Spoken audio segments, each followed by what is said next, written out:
स्वागत है आप सभी का न्यूज़ टाइम्स में। दुर्गोत्सव को लेकर लगातार बैठकों का दौर जारी है। जिला प्रशासन ने केंद्रीय शांति समिति के साथ बैठक करते हुए पूजा की तैयारियों और कुछ समस्याओं को लेकर विचार विमर्श किया और कई दिशा निर्देश भी दिए। सिद्धगोड़ा स्थित टाउन हॉल सभागार में ये बैठक आयोजित की गई। जिले के उपायुक्त की अध्यक्षता में बैठक की गई, जहां जिला पुलिस कप्तान, उप विकास आयुक्त, धालबुंग एवं घाटशिला अनुमंडल पदाधिकारी, तमाम डीएसपी एवं सभी थाना प्रभारी मौजूद थे। बैठक में तमाम पूजा समितियों ने अपनी तैयारियों एवं कुछ समस्याओं से प्रशासनिक पदाधिकारियों को अवगत कराया। वहीं जिले के उपायुक्त एवं एसएसपी ने सभी जिला समितियों से शांतिपूर्वक तरीके से त्यौहार को संपन्न करने में प्रशासन का सहयोग करने की अपील की। जिले के उपायुक्त ने कहा कि त्यौहार के दौरान प्रशासन पूरी तरह मुस्तैद रहेगा। किसी भी तरह से खलल डालने वालों पर सख्ती से कार्रवाई की जाएगी। वहीं पूजा पंडालों में पार्किंग व्यवस्था, सीसीटीवी कैमरे, पुरुष और महिला वॉलंटियर्स, फर्स्ट एड एवं पब्लिक अनाउंसमेंट सिस्टम को दुरुस्त रखने का निर्देश दिया है। वहीं जिले के एसएसपी कौशल किशोर ने कहा कि त्यौहार के दौरान पूरे जिले में पर्याप्त मात्रा में पुलिस बल की तैनाती रहेगी। पंडाल भ्रमण के दौरान रैश ड्राइविंग करने वालों पर कार्रवाई की जाएगी। साथ ही डीजे इत्यादि बजाए जाने के सवाल पर उन्होंने कहा कि उच्च न्यायालय के निर्देश के तहत जो भी मापदंड तय किए गए हैं उसी का अनुपालन होगा। दुर्गा पूजा त्यौहार को जिला प्रशासन, सभी जिला के तमाम वरीय पदाधिकारीगण और केंद्रीय शांति समिति के सभी सदस्यों के साथ लोगों ने आज बैठक की। इसका मुख्य उद्देश्य है कि दुर्गा पूजा के समय शांतियुत तरीके से, सुरक्षित तरीके से हम लोग त्यौहार मनाएं और किसी तरह का कोई श्रद्धालुओं को और दर्शकों को कोई परेशानी नहीं, विधि व्यवस्था का कोई समस्या नहीं। और आज शांति समिति के सभी सदस्यों ने हम लोगों को आश्वासन दिया त्यौहार को आस्था से, भव्यता से और सुरक्षित तरीके से ये करेंगे। और हम लोगों ने जो पहले से भी कुछ डायरेक्शन जो दिए थे सुरक्षा को लेते हुए, पूजा समिति के भी जो सदस्य लोग जो हैं, ऑफिस बेयर्स जो है, उन्होंने भी हम लोगों को आश्वासन दिया जो काम कर रहे हैं। बजाए जाने का प्रश्न है दुर्गा पूजा के दौरान, इस बारे में मैं यही कहना चाहूँगा कि माननीय उच्च न्यायालय के द्वारा क्लियर कट गाइडलाइंस हैं और स्पीकर एक्ट है, जिसमें कि डेसिबल्स की लिमिटेशन पहले से फिक्स की गई है। तो हमने शांति समिति में भी अपील की है और बाकी सभी सिद्धपुर वासियों से और सभी पूजा समितियों से भी अपील करना चाहेंगे कि जो दिशा निर्देश हैं और जो कानून है उसका ज़रूर पालन करें, क्योंकि पर्व त्यौहार के अवसर पर अक्सर हमें कई बार ऐसा लगता है कि हम कुछ भी कर सकते हैं। मुझे लगता है इस बात का खासा ख्याल रखने की ज़रूरत है, चाहे वह म्यूजिक बजाने की बात हो या फिर पार्किंग की बात हो। पार्किंग को लेकर के भी स्पेसिफिक गाइडलाइंस दिए गए हैं कि जहाँ पार्किंग एरियाज मार्क किए गए हैं वहीं गाड़ियाँ पार्क करें, इधर उधर पार्क ना करें। मंत्री बन्ना गुप्ता ने एक बार फिर से मानवता की मिसाल पेश करते हुए सड़क दुर्घटना में घायल लहूलुहान के व्यक्ति को अपने एस्कॉर्ट वाहन से एमजीएम अस्पताल पहुंचाया और समुचित इलाज का निर्देश भी दिए, पर व्यक्ति को दुर्भाग्यवश बचाया नहीं जा सका। स्वास्थ्य मंत्री बन्ना गुप्ता ने एक बार फिर से मानवता की मिसाल पेश की है। आपको बता दें कि बहरागोड़ा से जमशेदपुर लौटने के क्रम में NH 33 पर हादसे के शिकार हुए एक घायल को देखकर स्वास्थ्य मंत्री ने अपने काफिले को रोका। इतना ही नहीं, स्वास्थ्य मंत्री ने खुद घायल को रेस्क्यू कर अपनी एस्कॉर्ट गाड़ी से पूरी सुरक्षा के साथ एमजीएम अस्पताल भिजवाया। वहीं स्वास्थ्य मंत्री ने अस्पताल के अधीक्षक को फ़ोन कर घायल को हर संभव इलाज करने की नसीहत दी। साथ ही ऑपरेशन थिएटर की व्यवस्था दुरुस्त करने का निर्देश दिया। वहीं स्वास्थ्य मंत्री ने हाईवे पेट्रोलिंग में लेकर सभी संबंधित थानों को अलर्ट भी किया ताकि घायल की गाड़ी कहीं भी जाम न फंसे। हालांकि अस्पताल पहुंचते पहुंचते काफ़ी देर हो चुकी थी। घायल युवक ने अस्पताल पहुंचने से पहले ही दम तोड़ दिया। युवक की पहचान प्रवीर कुमार के रूप में हुई है, जो उड़ीसा का रहने वाला बताया जा रहा है।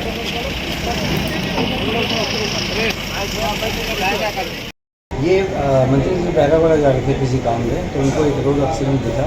अपना काफिला को रोक के तुरंत उनको अपने हाथ से उठाए हैं और उठा के अपने गाड़ी में भेजे हैं। लेकिन और हम लोग को फ़ोन भी किए कि तुरंत OT वगैरह रेडी कर लीजिए। तो हम लोग यहाँ पे सारा कुछ रेडी करके रखे थे, ऑक्सीजन वगैरह। लेकिन ब्रॉड डेड केस है, डॉक्टर लोग ट्राई किए, CPR वगैरह भी दिए, लेकिन उनको पहचान नहीं पाई। पहचान हो पाई है व्यक्ति? पहचान, इनका नाम इनके जो कार्ड से दिख रहा है वो प्रदीप कुमार कार हैं, और जो नंबर्स इनके मोबाइल इसमें मिला है और प्रयास किया जा रहा पहचानने उसमें प्रयास कर रहे हैं। एक नंबर अभी व्यस्त आ रहा है, उसमें जैसे बात होता है उनको। गत 20 सितंबर को खागेडी जेल में विचाराधीन कैदी विश्वनाथ सोरेन की मौत हो गई थी। आदिवासी संगठन ने इसकी जांच कराने और मृतक के परिजनों को उचित मुआवजा दिलाने की मांग उठाई है। 29 सितंबर को जमशेदपुर के विश्वनाथ सोरेन का आत्महत्या का मामला अब तूल पकड़ने लगा है। इस मामले की जांच की मांग को लेकर स्थानीय आदिवासी संगठन पीड़ित परिवार के साथ आ गया है। इस मामले को लेकर पीड़ित परिवार के साथ सोमवार को काफ़ी संख्या में ग्रामीण जमशेदपुर के उपायुक्त के मिलने पहुंचे और मुख्यमंत्री के नाम ज्ञापन सौंपा। ज्ञापन के माध्यम से मांग की गई है कि इस मामले की जांच की जाए और पीड़ित परिवार को उचित मुआवजा दी जाए। मामला 30 तारीख का तो आपका 30 तारीख को जो है ना 30 सितंबर को विश्वनाथ सोरेन का मृत्यु हो जाता है और उसका कारण है कि जेल का सीढ़ी जो 2 तला सीढ़ी से उतरने के क्रम में उसने आत्महत्या किया है। इस तरह का जेल प्रशासन का जो है ना और ये आपका बयान दिया है। और आपको बता दे रहे ये घटना सुबह का है और परिवार को शाम को 4 बजे बुलाया जाता है और उनको बोला जाता है, चिन्हित कराया जाता है कि आपका पति है। हाँ बोलता है कि पति है तो साइन कीजिए। बॉडी को भी देखने नहीं जाता है, इसको पोस्टमार्टम में ले जाता है। आप लोगों को क्या लग रहा है? देखिए मान लीजिए कि मेघनाथ सोरेन जो है ना आपका अभी इस दुनिया में नहीं रहा। उनका 2 बच्चे हैं और वाइफ है और कभी किसी के साथ क्या घटना घट जाए इसको कोई बता नहीं सकता।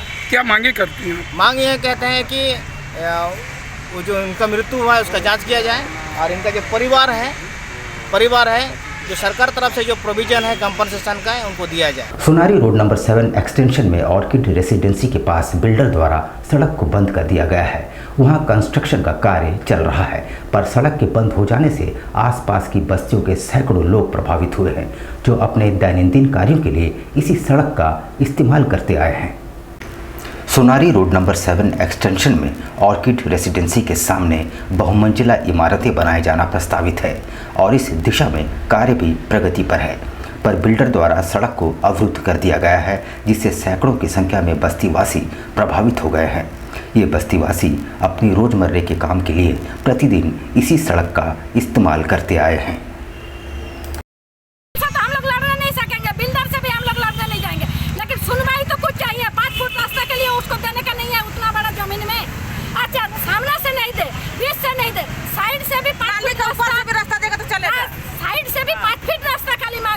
बच्चा लोग जाएगा हम लोग रोटी जो कमाने जाते हैं फ्लैट में जो काम करते हैं वो लोग के लिए भी उसको नहीं लगता है कि ये लोग करेगा क्या, कहाँ से जाएगा, थोड़ा सा भी नहीं लगता है उसको।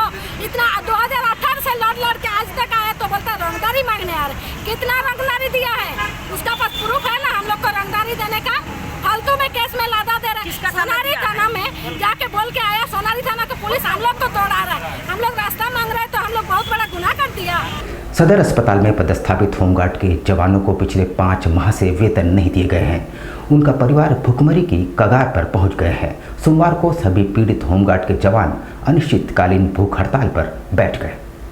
खासमहल स्थित सदर अस्पताल में कुल 42 गृह रक्षा वाहिनी के जवान पदस्थापित है, जहां 12 जवानों को तत्काल हटा दिया गया है। फिलहाल 30 जवान ही है जो कि अस्पताल की सुरक्षा में तैनात है। इन 30 जवानों को पिछले 5 माह से भुगतान नहीं हुआ है, जिसके कारण जवानों के समक्ष भुखमरी की स्थिति उत्पन्न हो गई है। स्थिति इतनी विकराल हो गई है कि छोटे छोटे बच्चों का स्कूल फीस भी वे जमा नहीं कर पा रहे हैं।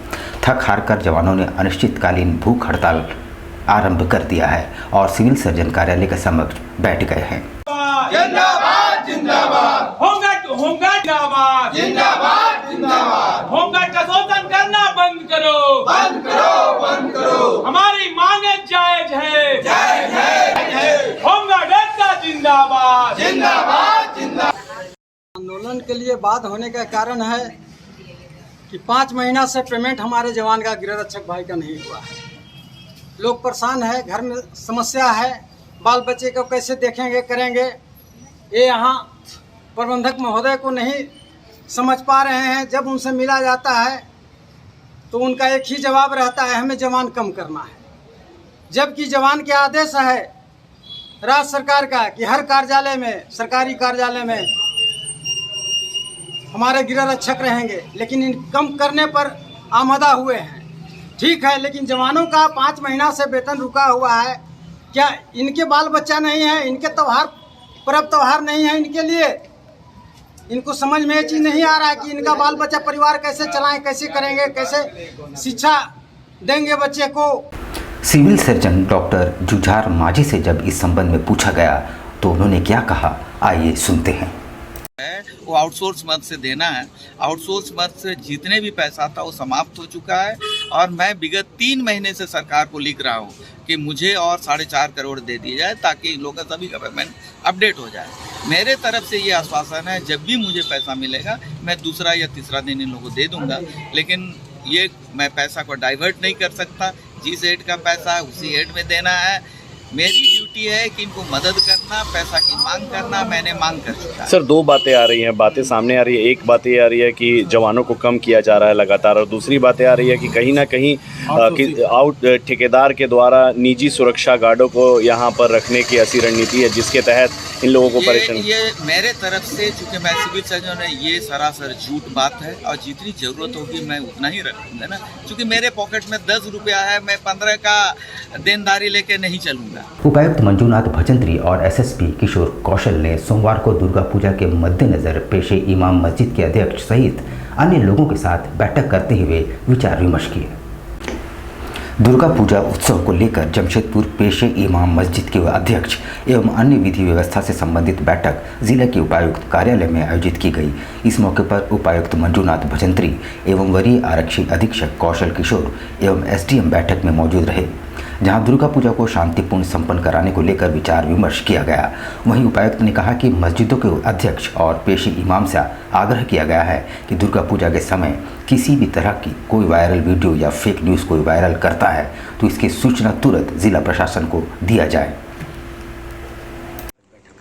देखिए, आज पूर्वी सिंहभूम समारणालय के सभागार में पेशे इमाम और मस्जिद कमिटीज़ के साथ में जो उनके नुमाइंदे हैं उनके साथ एक बैठक का आयोजन किया गया, जिस बैठक में ये अपेक्षा की गई है कि कोई भी त्यौहार बिना भाईचारे के, बिना मिल्लत के शांतिपूर्ण तरीके से निष्पादित नहीं हो सकता है। और पूर्वी सिंहभूम जिला जो है हमेशा ही जाना जाता रहा है गंगा जमुना तहजीब के लिए। तो हमें उम्मीद है और यही हमने लोगों से सहयोग की अपेक्षा भी की है कि उनकी तरफ से भी पूरा सहयोग मिले, और उन्होंने इस बात का पूरा आश्वासन भी दिया है। और इस बात को लेकर के ख़ास तौर पर जो भी सेंसिटिव पॉइंट्स हैं, जो भी कम्युनली ख़ास तौर पर सेंसिटिव पॉइंट्स हैं, उसमें उनको आग्रह किया गया है कि वो भी अपनी तरफ से वहाँ पर ज़रूर एक तरीके से नज़र रखें, निगरानी रखें और प्रशासन के साथ लगातार कोऑर्डिनेशन में रहें। महिला इंटर की अध्यक्ष देविका सिंह और मानवाधिकार संघ की अध्यक्ष उषा सिंह का पार्टी में महिला कांग्रेस द्वारा जोरदार ढंग से स्वागत किया गया।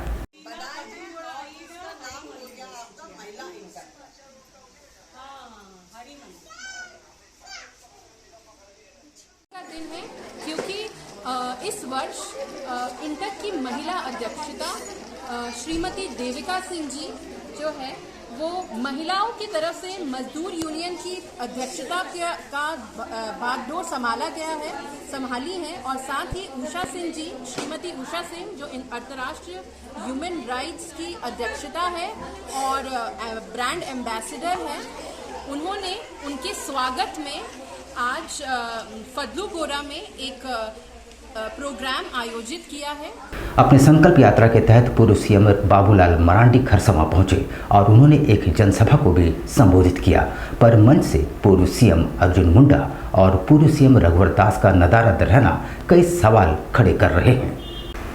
पूर्व मुख्यमंत्री और भाजपा के प्रदेश अध्यक्ष बाबूलाल मरांडी सोमवार को संकल्प यात्रा के तहत खरसवां पहुंचे, जहां पार्टी के नेताओं और कार्यकर्ताओं ने उनका गर्मजोशी से स्वागत किया। इससे पूर्व मरांडी खरसवां साहिब बेदी पर पहुंचे और खरसवां के शहीदों को अपनी श्रद्धांजलि अर्पित की। हालांकि इस संकल्प यात्रा से पूर्व मुख्यमंत्री और खरसवां के विधायक रहते 3 बार सीएम रहे पूर्व मुख्यमंत्री अर्जुन मुंडा नदारद रहे। वैसे उनकी धर्मपत्नी मीरा मुंडा कार्यक्रम में मौजूद रही। इतना ही नहीं, बाबूलाल मरांडी के संकल्प यात्रा में पूर्व मुख्यमंत्री रघुवर दास भी कहीं नजर नहीं आए। इसका दर्द बाबूलाल मरांडी ने मंच से बयां भी किया। अपने संबोधन में पूर्व मुख्यमंत्री ने केंद्र सरकार की उपलब्धियों को गिनाते हुए आगामी 2024 के लोकसभा चुनाव में भाजपा के लिए समर्थन मांगा। वहीं झारखंड सरकार की नाकामियों को गिनाते हुए एक बार फिर से झारखंड में भाजपा की सरकार बनाने की अपील की। और मैं यही कहने के लिए आया हूं कि हम सब लोगों को यहाँ से क्या क्या संकल्प लेकर के जाना है। तो पहले तो मैं अपने केंद्र की सरकार की उपलब्धियों के बारे में अभी आपको बता रहे थे, हीरा मुंडा जी ने बुरी बातें बताई है आपको। मैं आपसे ये कहने के लिए आया हूं, जब देश के प्रधानमंत्री नरेंद्र मोदी जी 2014 में प्रधानमंत्री बने तो उन्होंने उसी समय कहा था कि भाई हमारी सरकार गांवों को समर्पित रहेगी, गरीबों को समर्पित रहेगी, किसानों को समर्पित रहेगी, मजदूरों को समर्पित रहेगी और माँ बहनों को समर्पित रहेगी। लोगों को ऐसा लगता था कि नेता तो वही भाषण देते हैं लेकिन करते कुछ नहीं है, लेकिन देश के प्रधानमंत्री नरेंद्र मोदी जी ने जो कहा था वो उस काम को प्रारंभ किया। सबसे पहले उन्होंने क्या काम किया कि उन्हें देश के माँ बहनों की तकलीफ को वो जानते थे, इसलिए देश के प्रधानमंत्री नरेंद्र मोदी जी ने गरीबों को इज्जत घर देने का काम किया, हमारी माँ बहनों की इज्जत को सुरक्षित करने का काम किया। क्योंकि पहले देश के गरीब हमारे माँ बहनें कैसे होते थे आप सबको पता है। सूर्योदय के पहले सौर जाते थे और सूर्यास्त की फिर वो प्रतीक्षा करते थे, कितनी वो तकलीफ में रहते थे। देश के प्रधानमंत्री ने इस दर्द को, इस तकलीफ को वो महसूस किया था। यहाँ पर हम लेंगे एक छोटा सा ब्रेक, लेकिन अब कहीं जाइएगा नहीं क्योंकि ब्रेक के बाद खबरों का दौर जारी रहेगा। तो आप बने रहिए हमारे साथ और देखते रहिए news times.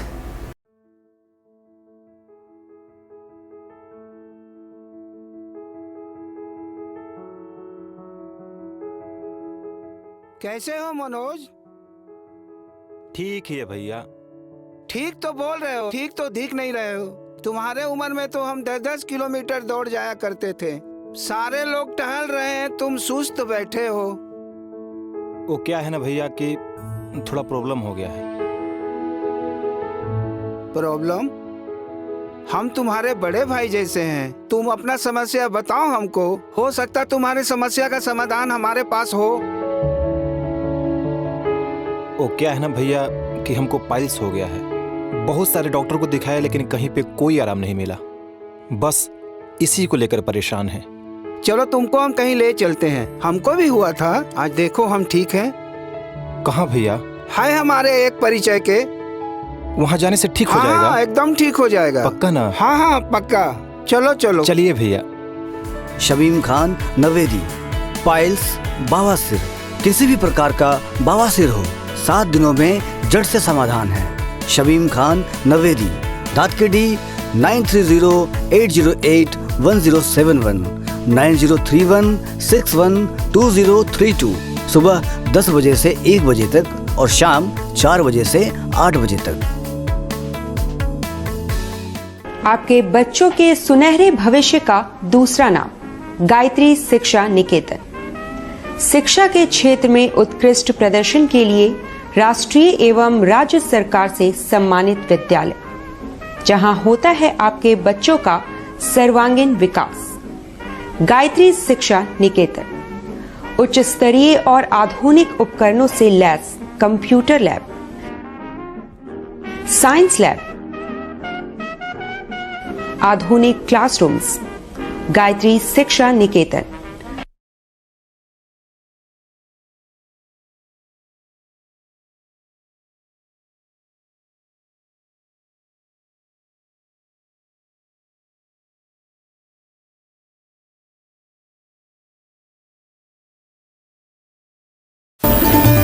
Indian Bakery, specialist in cakes and confectionery items. Online booking facilities. Specialist in all types of patties, cakes, cookies, pizza, burger, hot dog, eggless cake, birthday cake, anniversary cakes, wedding cakes,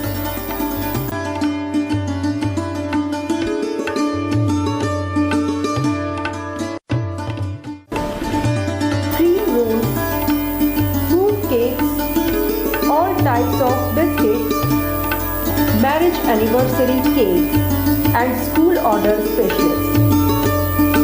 do visit with your friends and family.